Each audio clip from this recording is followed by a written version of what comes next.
isi kehidupan kami. Kami cuma pengen menyembah Engkau. Kami cuma mau pengen tinggikan Engkau. Biar kami semakin berkurang-kurang tapi Kristus semakin nampak dalam hidup kami. Kerjakanlah itu dalam hidup kami Bapa. Biar hanya nama-Mu yang disembah, nama-Mu ditinggikan di tempat ini. Hari ini bicaralah, bersabdalah. Urapilah hamba-Mu. Biar hanya firman-Mu yang disampaikan, perkataan-Mu saja yang diberitakan. Terima kasih Bapa buat hari ini. Kami kembalikan segala pujian, segala hormat, segala kemuliaan hanya bagi-Mu. Di dalam nama Yesus kami doa dan ucap syukur. Amin. Silakan duduk Bapak Ibu. Terima kasih buat tim PW yang sudah memberkati melalui ujian penyembahan hari ini. Hari ini kita akan belajar satu kebenaran firman Tuhan, dan saya percaya kita semua akan mengalami pemulihan, perubahan, karena firman itulah yang sanggup mengubah kita, mengubah pikiran kita, perasaan kita, jiwa kita, seluruh kehidupan kita.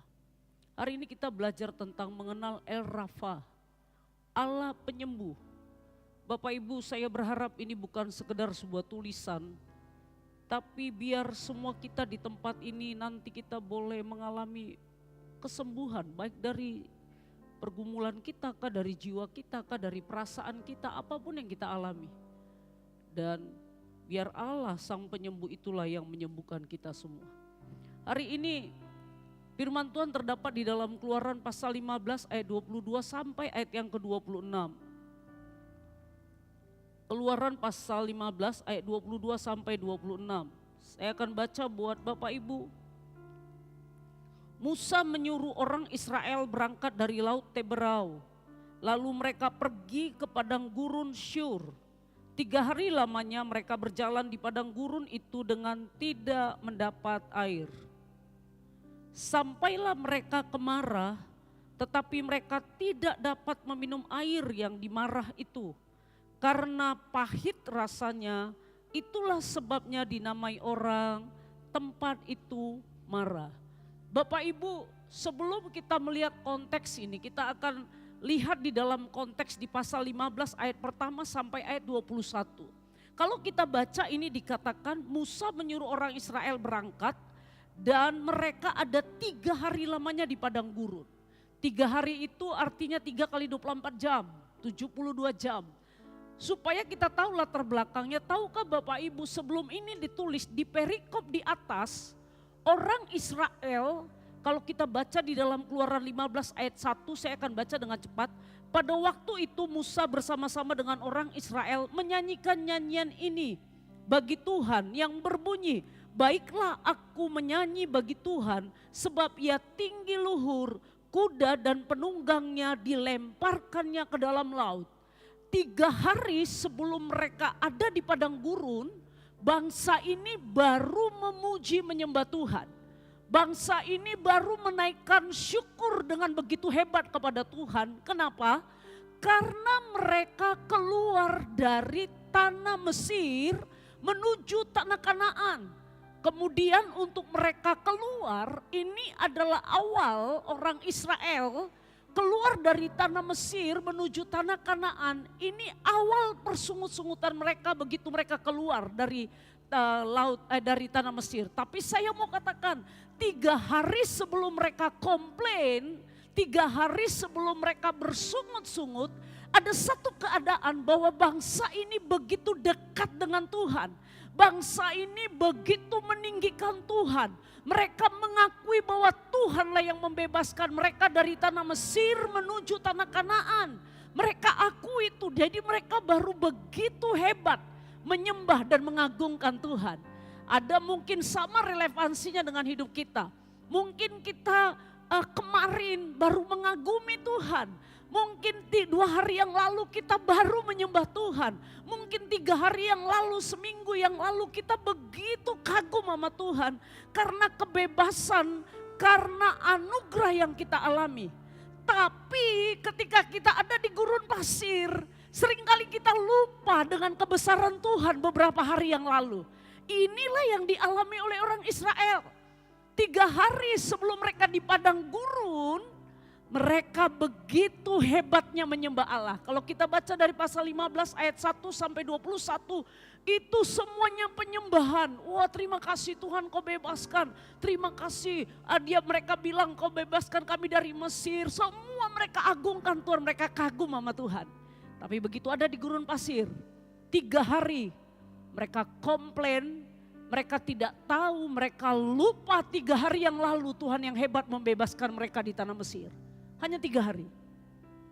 Kalau kita baca ayat ini, Musa menyuruh orang Israel berangkat dari Taberau, lalu mereka pergi ke padang gurun Syur 3 hari lamanya. Apa yang terjadi di padang gurun Syur? Kita perlu memahami keadaan gurun pasir. Waktu saya coba-coba cari gurun pasir Syur itu gimana sih supaya kita tahu. Kita coba nanti konekkan dalam hidup kita. Kadang-kadang kita baru datang beribadah di tempat ini. Tadi waktu saya nyanyi lagu Ku Tahu Hidupku adalah penyembahan. Saya mikir di dalam hati saya. Apa iya seluruh hidup aku adalah menyembah Engkau Tuhan? Apa iya seluruh aspek hidup aku menyembah Engkau? Ketika aku bisa mengalami masa-masa gurun pasir, apa iya aku tetap menyembah Engkau? Apa iya tetap gairah semangatku gak pernah berkurang? Kita lihat dulu apa gurun pasir Syur yang bisa kita pahami. Kalau kita lihat dari Keluaran pasal yang ke-15 ini, yang pertama bicara gurun pasir Syur, itu bicara tentang sesuatu yang sangat panas di siang hari. Panas sekali. Saya waktu ke Israel kebetulan musim panas. Buat saya itu panasnya ampun. Begitu ada di gurun pasir itu, pasirnya tuh kayak muter. Gak bisa nikmati ada di gurun pasir itu. Kering, gak ada kehidupan sama sekali. Sangat panas. Kemudian kering dan minim sekali sumber air.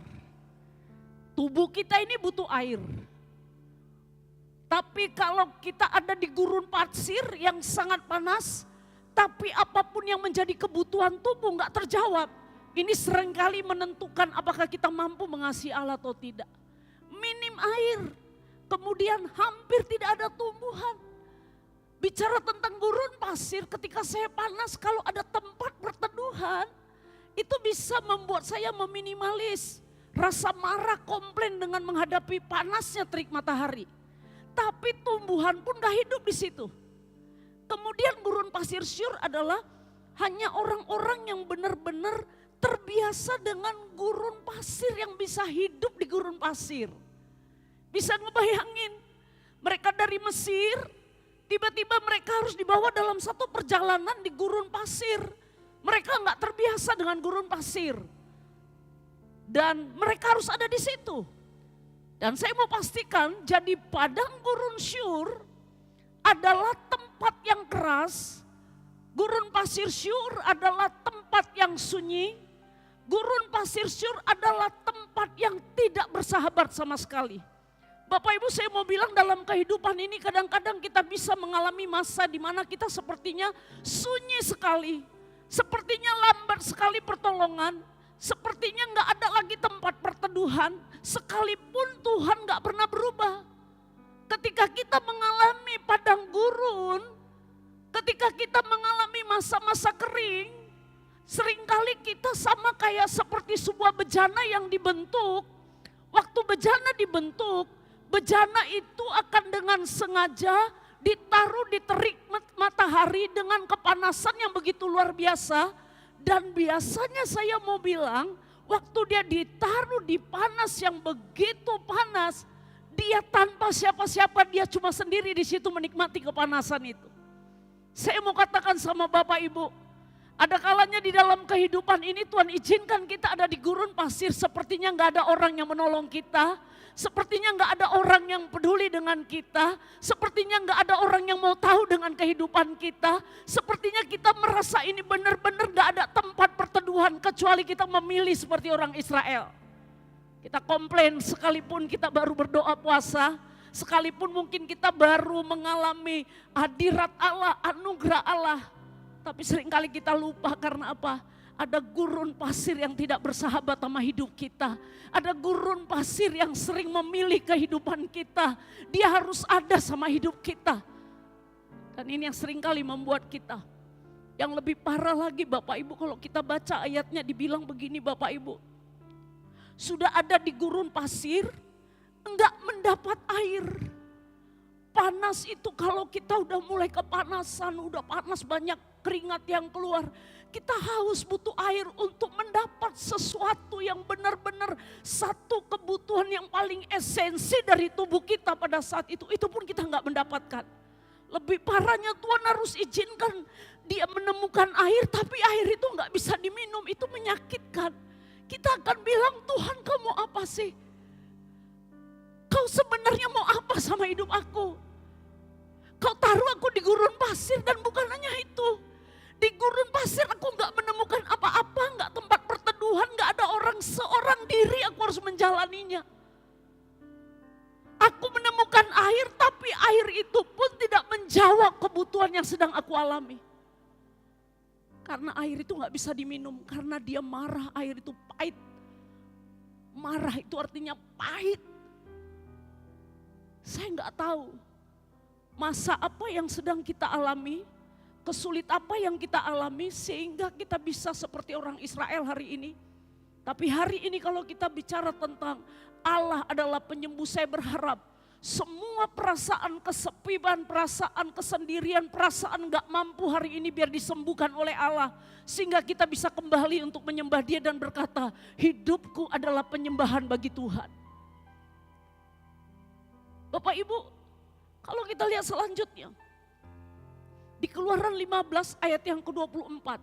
Pada waktu orang Israel ada di gurun pasir, apa yang dilakukan orang Israel dan Musa? Ada dua sikap, ada dua tipe orang waktu dia menghadapi padang gurun. Ada dua tipe manusia pada waktu dia menghadapi padang gurun.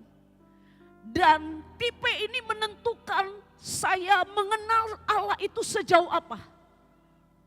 Tipe yang pertama kalau kita baca di dalam Keluaran 15 ayat 24 sampai 25.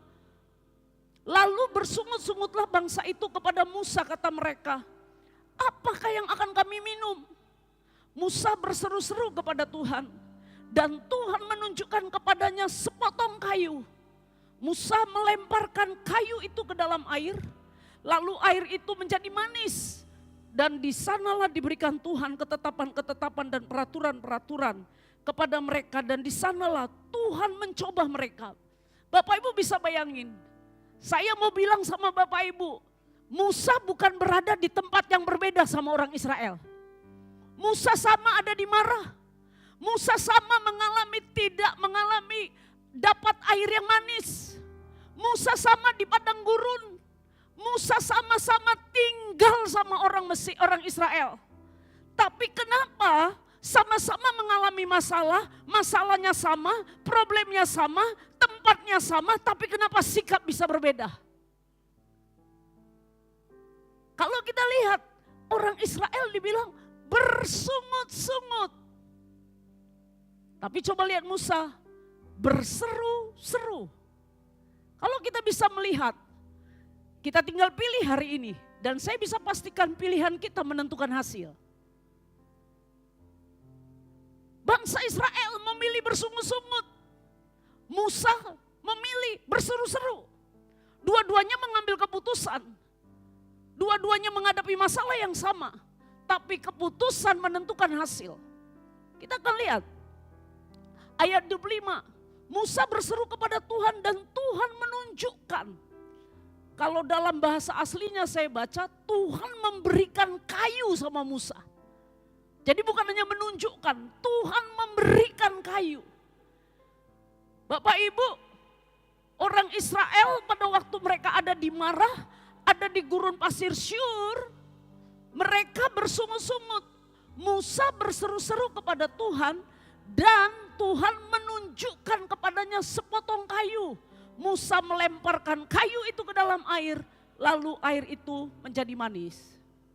Bapak Ibu coba lihat, apa yang akan Anda lakukan Kalau Bapak Ibu baca ini, apa yang akan Anda lakukan itu jauh lebih penting dari apa yang Anda alami dan rasakan. Sama-sama di gurun pasir, sama-sama di gurun pasir Syur, sama-sama gak punya air untuk diminum. Tapi waktu Musa berseru-seru dan orang Israel bersungut-sungut, saya mau bilang apa yang Anda lakukan pada waktu mengalami problem itu jauh lebih penting dari apa yang kita rasakan. Apa yang kita alami, keputusan yang kita ambil pada waktu kita ada di gurun pasir, itu akan menentukan. Kemudian apa yang Anda lakukan saat di gurun pasir, itu menentukan seberapa dalam Anda mengenal dan bergantung kepada Allah. Bapak Ibu, pasal 15 ayat yang pertama, orang Israel itu baru memuji-muji Tuhan. Bangsa Israel itu umat kesayangan Tuhan. Bisa bayangin, hanya tempo dalam 3 kali 24 jam, mereka bisa lupa dengan Allah yang membelah laut Teberau. Mereka bisa lupa dan blank dengan itu, dan mereka bisa marah ketika mereka ada di gurun pasir. Seringkali Tuhan harus izinkan kita ada di gurun pasir. Karena gurun pasir seringkali menjadi satu ujian untuk melihat apakah saya mengenal Allah atau tidak, Bapak Ibu. Gurun pasir, perasaan sendiri, perasaan tertekan, perasaan ada di dalam satu tempat yang begitu kering. Rasanya gak ada orang yang pernah mengerti dan menolong. Saya mau katakan, kalau engkau tidak mengenal Allah, saya akan katakan kita akan bisa melakukan sama seperti apa yang dilakukan oleh orang Israel. Apa yang Anda lakukan itu menentukan seberapa kita mengenal Allah.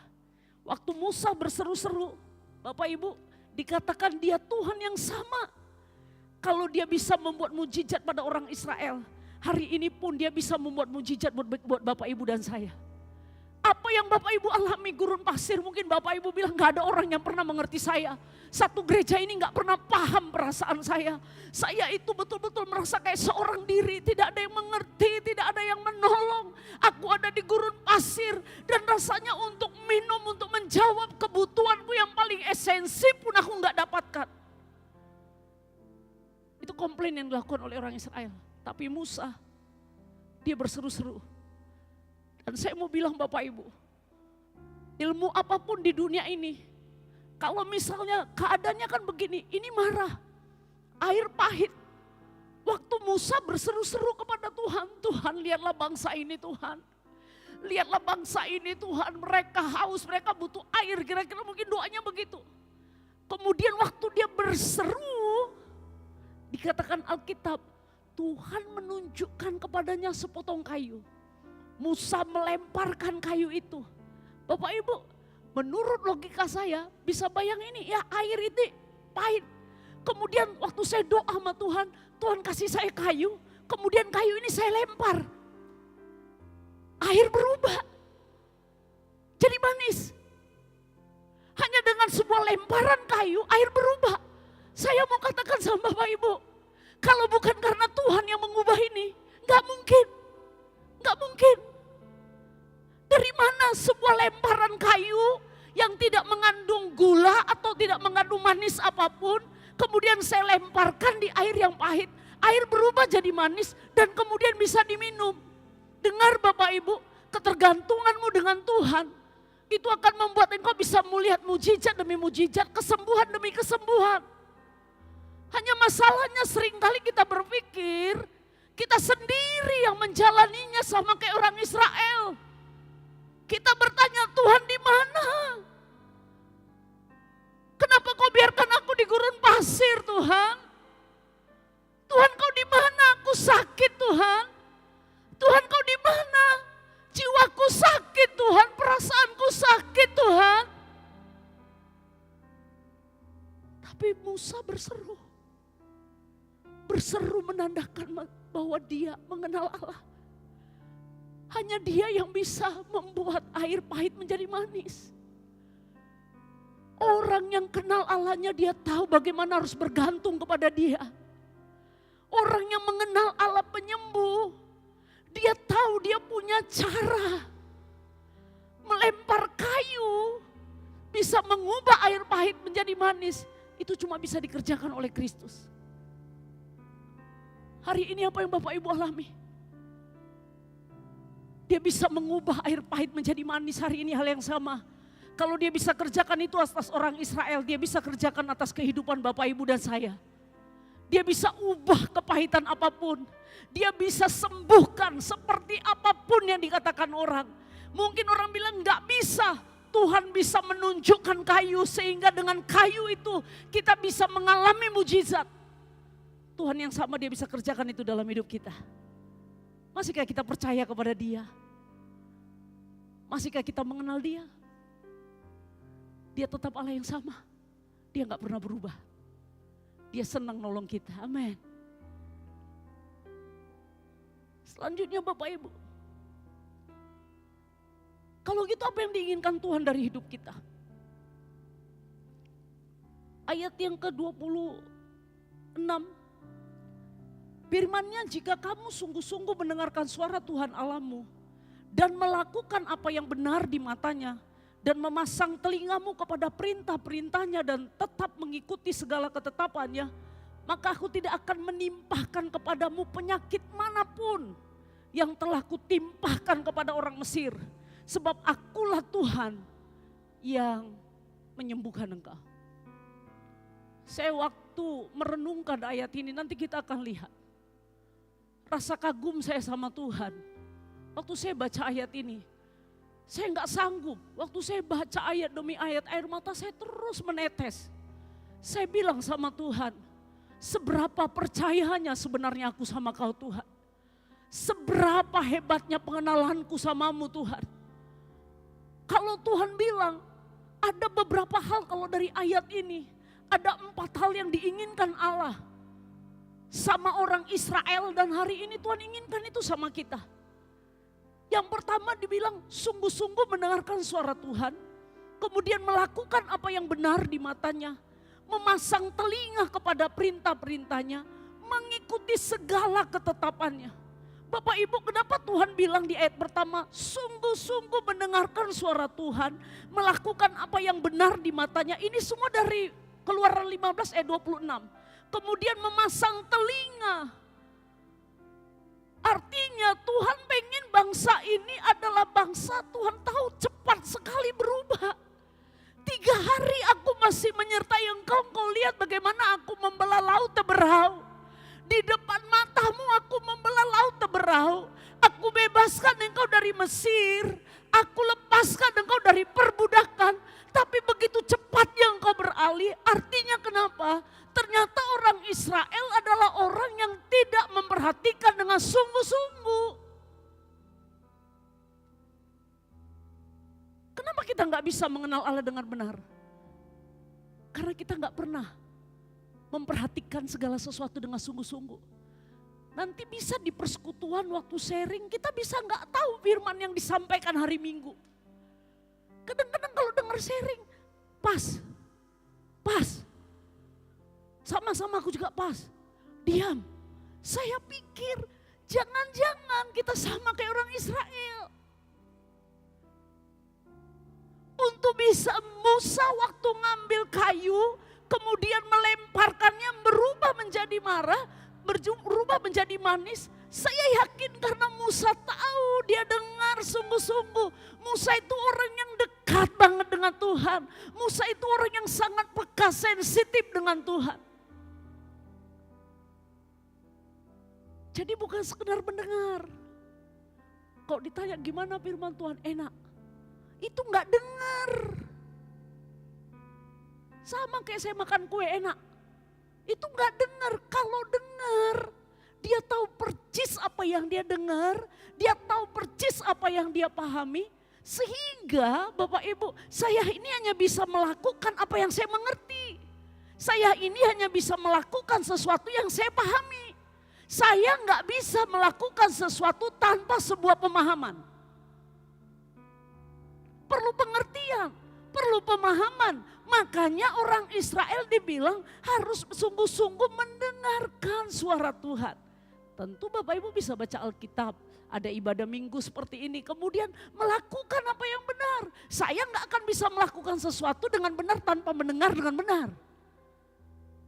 Sekali lagi saya katakan, Bapak Ibu jemaat GKKD, kita nggak akan pernah melakukan segala sesuatu dengan benar kalau kita nggak mendengar dengan benar.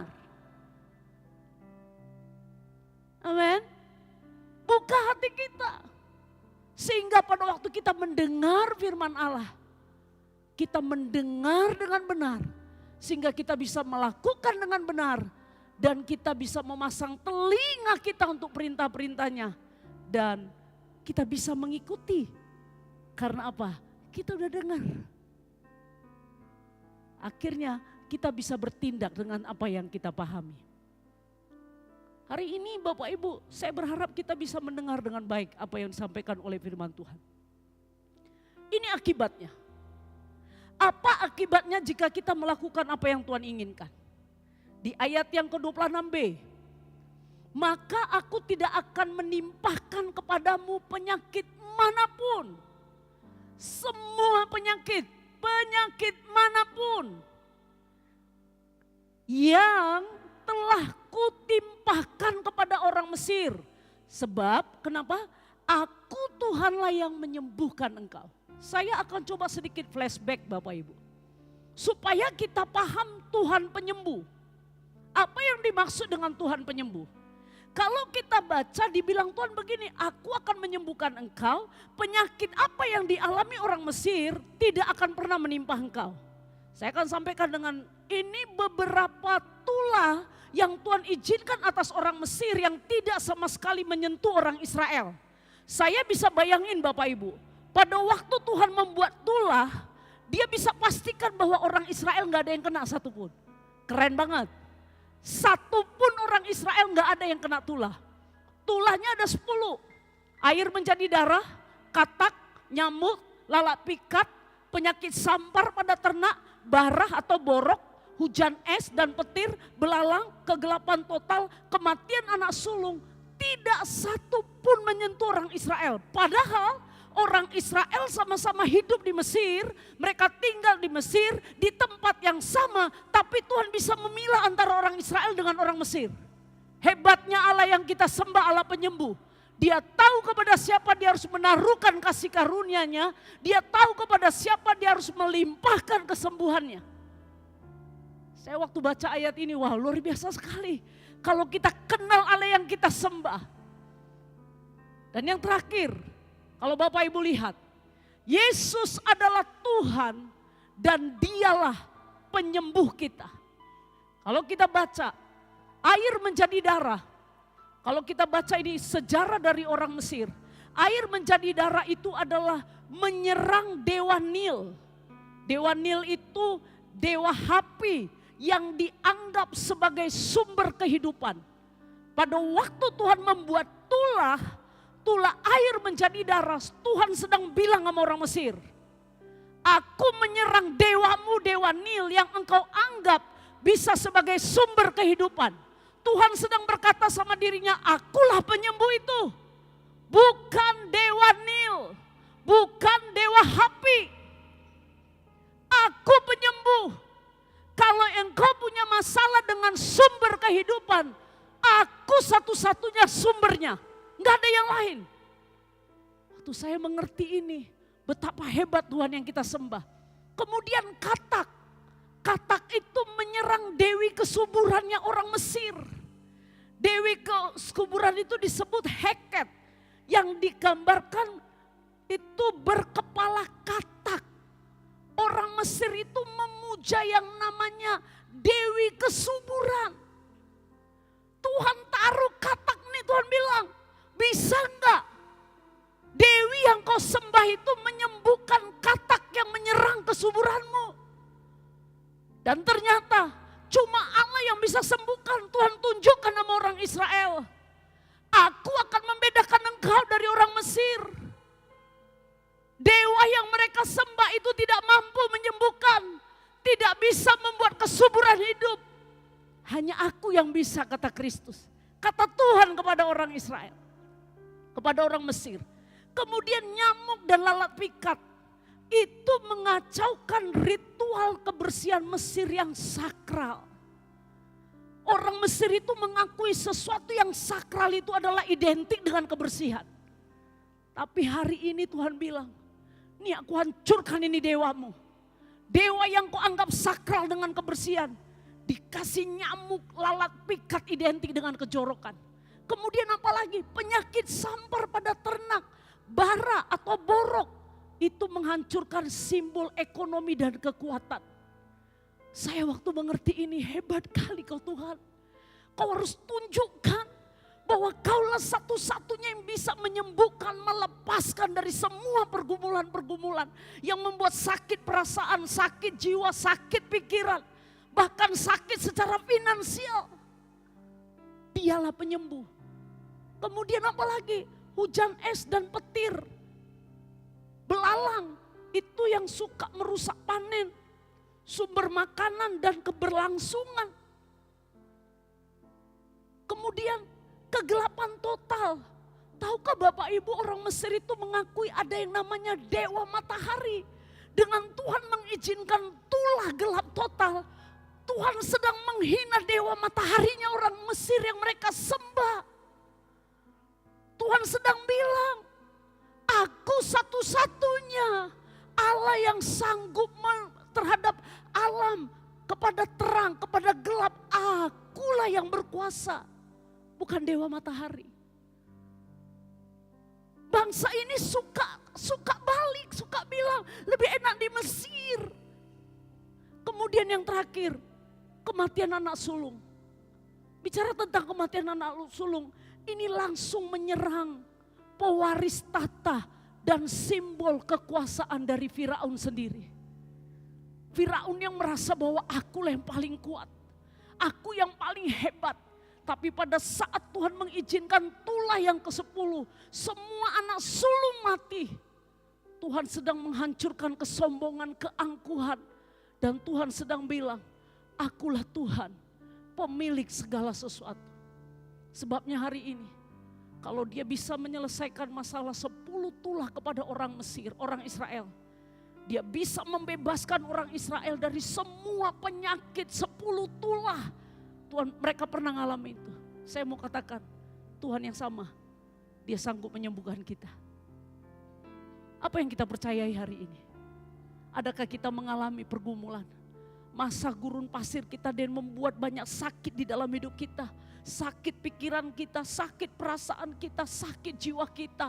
Mungkin sakit secara fisik kita dan kita mulai bersungut-sungut. Kita mulai marah, kita mulai komplain. Dan kita mulai terus bersungut-sungut dan akhirnya itu merusak semua unsur di dalam tubuh kita. Hari ini, kenali Dia.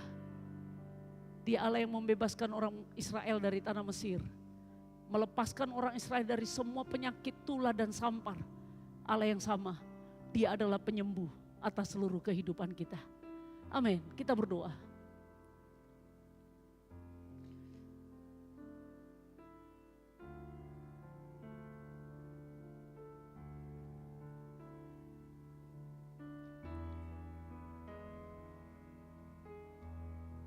Kau paling tahu keadaan kami hari ini, Bapa.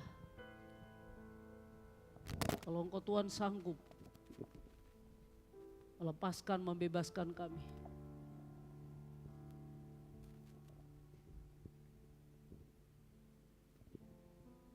Kami tahu Kau tak pernah berubah, Tuhan. Ini kami, Kau paling tahu perasaan sakit apa yang sedang kami alami.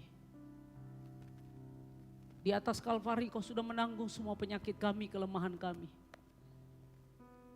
Di atas Kalvari semua sudah Kau selesaikan dan Engkau berkata semua sudah selesai. Sesungguhnya penyakit kami yang Kau tanggung di atas Kalvari. Mungkin saat ini ada perasaan jiwa kami yang sakit, gundah gulana. Pikiran kami yang merusak tubuh kami. Hari ini Tuhan kami perlu Engkau. Roh Kudus, sembuhkan kami. Sembuhkan batin kami. Sembuhkan perasaan kami.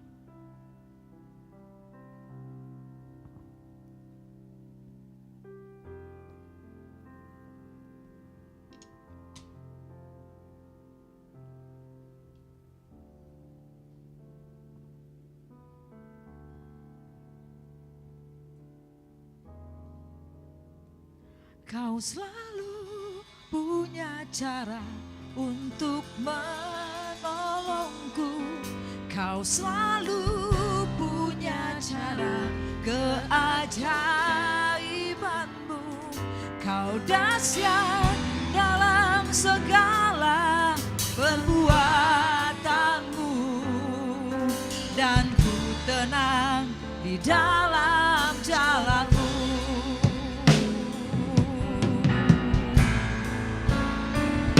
Kau selalu punya cara untuk menolongku.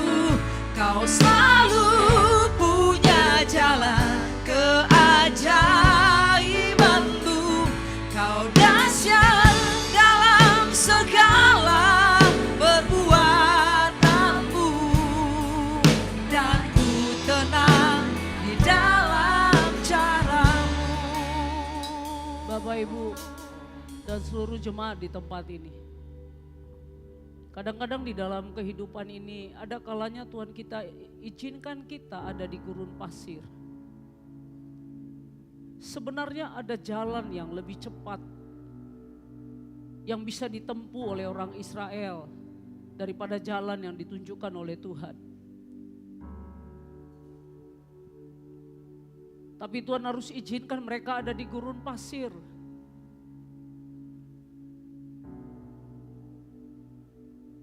Gurun pasir gak enak, gurun pasir gak bersahabat dengan kita. Tidak ada masalah yang bisa bersahabat dengan kita. Kadang-kadang sudah kita ada di gurun pasir, air gak ada, apa yang menjadi kebutuhan yang paling esensi.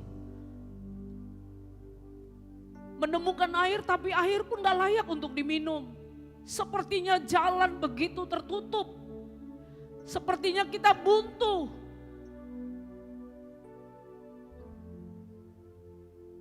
Kita merasa seperti sendiri menjalani kehidupan ini. Kita merasa seperti ditinggalkan oleh orang banyak. Tanpa kita sadar kita bisa berperilaku seperti orang Israel. Kita marah, kita komplain, kita bersungut-sungut. Kita berpikir Tuhan akan membuat kita mati dengan peristiwa, dengan gurun pasir yang kita alami.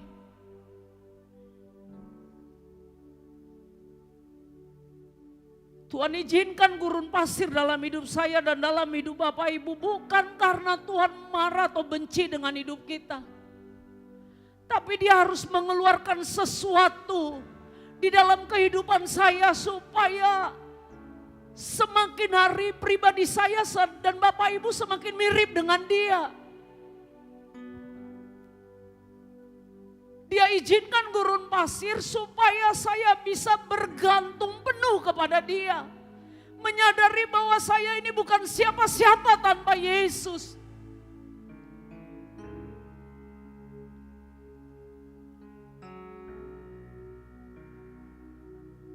Saya nggak tahu gurun pasir apa yang sedang kita hadapi. Dan itu menyebabkan ada rasa sakit di dalam fisik kita. Itu menyebabkan rasa sakit dalam pikiran kita, dalam jiwa kita.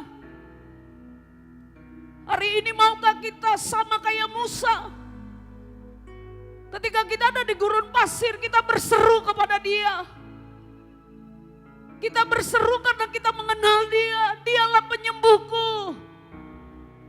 Kalau engkau bisa bebaskan orang Israel pada waktu engkau izinkan tulah, engkau bisa memisahkan orang Israel. Izinkan aku bisa mengalami itu Tuhan. Izinkan kami bisa mengalami itu. Ketika Musa berseru kepada engkau, engkau memberikan kayu dan kayu itu dilempar sehingga air yang pahit menjadi manis. Kami mohon padamu lakukan itu dalam hidup kami. hal-hal yang pahit yang kami rasakan dalam hidup ini. Ada pergumulan yang membuat kami pahit dalam hidup ini. Tapi kami mau berseru kepada Engkau. Karena Engkau lah yang sanggup mengubah, membuat mujizat. Air yang pahit menjadi manis. Sentuh hati kami yang paling dalam. Jamah hati kami yang paling dalam, yang Kau tahu ada ruang yang sakit dalam hidup kami. Sembuhkan kami.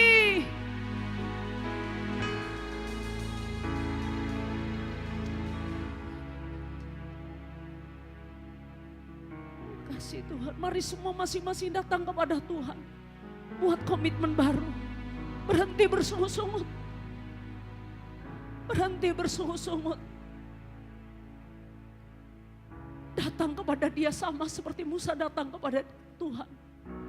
Kenali Dia. Dengar baik firman-Nya. Minta tuntunannya. Kalau Dia bisa menuntun Musa, memberi jalan keluar, hal yang sama hari ini Dia bisa menuntun hidupmu. Tidak ada jalan yang buntu bagi Tuhan. Tidak ada jalan yang tertutup bagi Tuhan. Dia hanya butuh penyerahanmu. Dia butuh kerendahan hati kita untuk datang kepada kasih karunia-Nya dan anugerah-Nya. Mari masing-masing kita datang kepada Dia.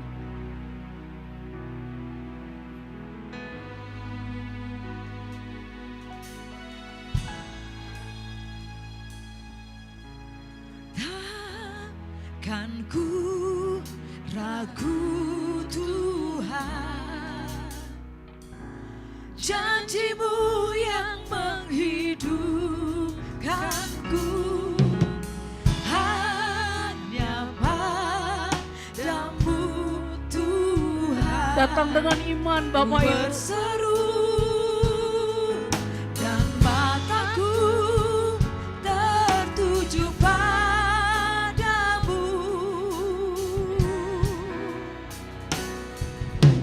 Takkan ku ragu Tuhan,